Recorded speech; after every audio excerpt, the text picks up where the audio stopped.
is up, guys? It is Bad Dog. I just want to do a quick video on this whole Landon Collins thing. Now, I was reading a few articles today. Said the Giants are not actively negotiating a new contract with Landon Collins, and I'm perfectly fine with that. I really don't want the Giants to re-sign him or give him a new deal. As a lot of you guys know, I'm not a big Landon Collins fan. I actually think Landon Collins is one of the most overrated players in football. Oh, but Bad Dog, he made the Pro Bowl 3 out of 4 years. What are you talking about? You know, he's not a Pro Bowler. I mean, the Pro Bowl's a joke. And I think anybody that watches football on a consistent basis, week in and week out, understands the Pro Bowl's a joke. I mean, you could get down to your fourth and fifth guy because people back out of it. They don't want to play in it and everything else. So, and you see the way the game is played. It's really not a big deal. It's not really an honor the way it used to be an honor. Your All-Pro is the big thing. And he did make the All-Pro team in 2016 on the merit of 8 games. But a lot of it was right place, right time. I think he's been extremely disappointing. When we drafted Landon Collins, I was very happy. I thought he was going to be a great fit here, and he just hasn't been. Franchise tag him. He's going to get between $12 and $13 million. I probably will do that. I don't want them to do it because if they franchise him, I think that means they're going to look at giving him an extension or something. I really wouldn't want that. I really would rather look somewhere else for a safety that's going to cost a lot less because I don't think you're going to fall off that much from Landon Collins, to be honest with you. But the thing with Landon Collins is this, and I think this is true with Eli Apple, and you know how I feel about Eli Apple. Don't like him. Landon Collins is extremely talented. He really is.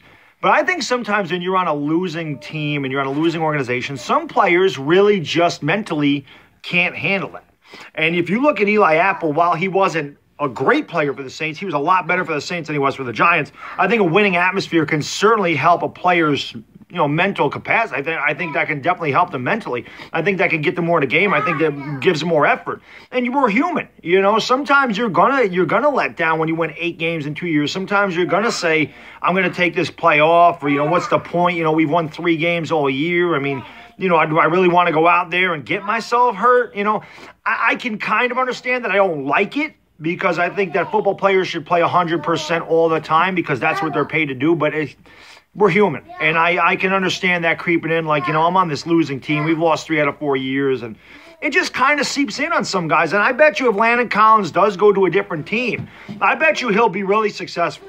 And I guarantee you if that happens, all the Giants fans will go, oh, why did we let him go? But sometimes, a change of scenery helps a lot of players. It usually does help players when they change scenery. It really does. Like I said, it helped Eli Apple. It helps a lot of players when they go from a losing organization to a winning organization just because they become a lot more positive and they get more motivated to play for a winning team.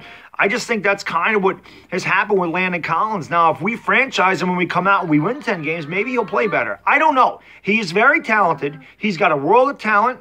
I loved it when we drafted him. I'm not going to say that was a bad draft pick. I really liked it. I liked that we moved up. I thought that was a good move by Jerry Reese to go out and get him. But I feel like he's underperformed. I feel like he's overrated. And I don't think he's worth $13 million on this team. Perhaps another team, he'll be a lot better and be worth that money. Don't think he's worth it with the Giants.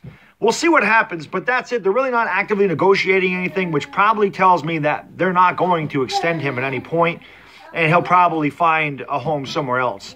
But that's really all I got to say about it. Any more updates, I'll get to it. I'm going to do the Kentucky-Missouri game tonight, and I'll go live once my little Bad Dog takes a nap. Bobby Montagna, my man, kind enough to send me a package in the mail today. I went and picked it up. We're going to open it live. We'll talk about whatever you guys want to talk about. Last night we were talking about music and everything else.